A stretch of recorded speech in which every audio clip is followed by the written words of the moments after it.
Magandang umaga, kumusta po? Narito po ulit ang update natin para sa lagay ng ating panahon.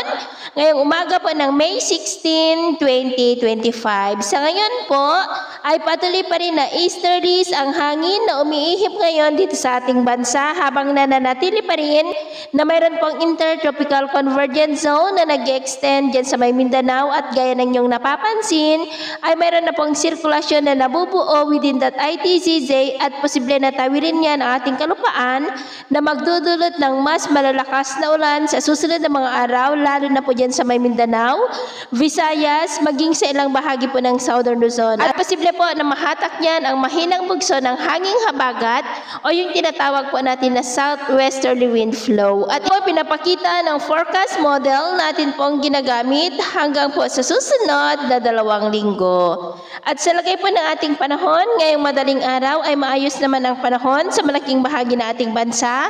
Pero may chance pa rin ng mga isolated rain sa ilang bahagi po ng Bicol Region, Quezon, Batangas, Marinduque, Oriental Mindoro, southern part ng Palawan, Capiz, Cebu, Bohol, Tacloban, Samar Provinces, ilang bahagi po ng Caraga, Zamboanga del Sur, Basilan at Holosulu.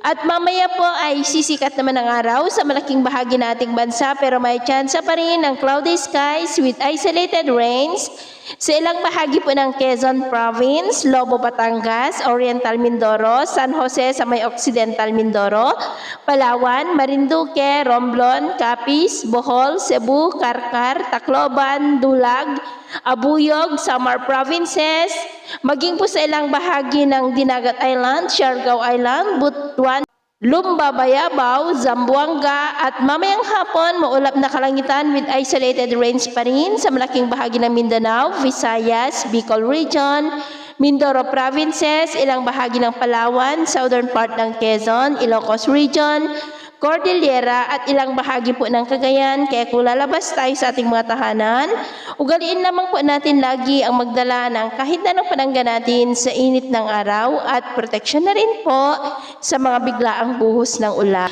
At sa atin naman pong mga baybayin, wala naman po tayong nakataas na ng gale warning signals, pero iba yung pag-iingat lamang po kung papalaot tayo para po mas makaiwas sa mga sakunang pangkaragatan.